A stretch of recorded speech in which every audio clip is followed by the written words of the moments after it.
ശബരിമലയ്ക്ക് 170 ടൺ നെയ്യിന്റെ കരാറാണ് മിൽമയ്ക്ക് ഈ ഓണക്കാലത്ത് ലഭിച്ചിരിക്കുന്നത്. ആ റിപ്പോർട്ട് കാണാം. 170 ടൺ നെയ്യ് ടെൻഡറില്ലാതെ തിരുവിതാംകൂർ ദേവസ്വം ബോർഡ് ശബരിമല ശ്രീ അയ്യപ്പസ്വാമി ക്ഷേത്രത്തിലേക്ക് ഈ സീസണിൽ മിൽമയ്ക്ക് കരാർ നൽകി.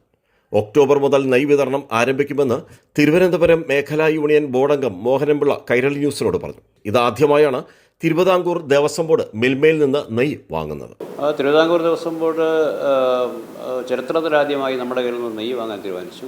ടെൻഡർ ഇല്ലാതെ ഇവിടെ ക്വാളിറ്റി ഇല്ലാതെ നോക്കിയപ്പോൾ മെച്ചപ്പെട്ട ക്വാളിറ്റിയാണ് നമുക്കുള്ളത് എന്നുള്ളത് കൊണ്ട് ഈ വർഷം 170 ടൺ നെയ്യാണ് ശബരിമല സീസൺ ശബരിമലയ്ക്ക് ആവശ്യമായ നെയ്യ് നമ്മൾ ഒക്ടോബർ പകുതി മുതൽ അത് കൊടുത്തു തുടങ്ങുകയാണ്. അതൊരു ചരിത്ര സംഭവമാണ്.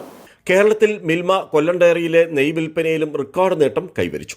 കഴിഞ്ഞ ഓണക്കാലത്ത് 98 ടണ്ണായിരുന്നു വിൽപ്പനയെങ്കിൽ ഇക്കുറി ഓഗസ്റ്റ് വരെ 127 ടൺ നെയ്യിന്റെ വിൽപ്പന നടന്നു. തിരുവോണത്തോടെ 137 ടണ്ണായി വിൽപ്പന ഉയരുമെന്ന് പ്രതീക്ഷിക്കുന്നു. കഴിഞ്ഞ വർഷത്തെ വളരെ നല്ല രീതിയിൽ ജീവനക്കാർക്ക് എൻ്റെ ബോണസും കാര്യങ്ങളൊക്കെ മാസങ്ങൾക്ക് മുമ്പേ അതിൻ്റെ തീരുമാനം എടുക്കുകയും അത് ചരിത്രത്തിൽ ആദ്യമായിട്ടാണ്, മിൽമയുടെ ചരിത്രത്തിൽ ആദ്യമായിട്ടാണ് മിൽമ ജീവനക്കാർക്ക് ബോണസും അതുമായിട്ട് ബന്ധപ്പെട്ടുള്ള പെർഫോമൻസ് ഇൻസെൻറ്റീവ് ഉൾപ്പെടെയുള്ള ആനുകൂല്യങ്ങൾ നൽകിയത്. അപ്പോൾ അത് നേരത്തെ തന്നെ വിതരണം ചെയ്യാനുള്ള എല്ലാ സംവിധാനങ്ങളും മാനേജ്മെൻറ്റ് ചെയ്തിരുന്നു. അത് നല്ല രീതിയിൽ നമ്മൾ ഇവിടുന്ന് എല്ലാം ചെയ്യുകയും ചെയ്തിട്ടുണ്ട്. അതേസമയം തിരുവനന്തപുരം മേഖലാ യൂണിയൻ 2024-25 39.8 കോടി രൂപ ലാഭം കൊയ്തു. ഇതിൽ കൊല്ലം മിൽമ ഡയറിയുടെ വിഹിതം 12 കോടി വരും. ഓണക്കാലത്ത് ക്ഷീരകർഷകർക്ക് 4.8 കോടി രൂപ ഇൻസെൻറ്റീവ് നൽകി. പാൽ വിൽപ്പനയിലും വളർച്ച കൈവരിച്ചു. 3.26 ലക്ഷം ലിറ്ററായിരുന്നു ഇക്കുറി.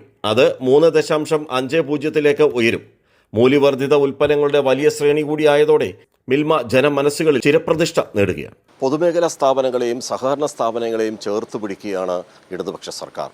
അതിൻ്റെ ഏറ്റവും ഒടുവിലത്തെ ഒരു തെളിവ് കൂടിയാണ് നമ്മുടെ മിൽമയുടെ നെയ്യ് ചരിത്രത്തിലാദ്യമായി ശബരിമലയിൽ തിരുവിതാംകൂർ ദേവസ്വം ബോർഡ് ശബരിമലയിലെ ഉത്സവ സീസണിൽ വാങ്ങുന്നത്.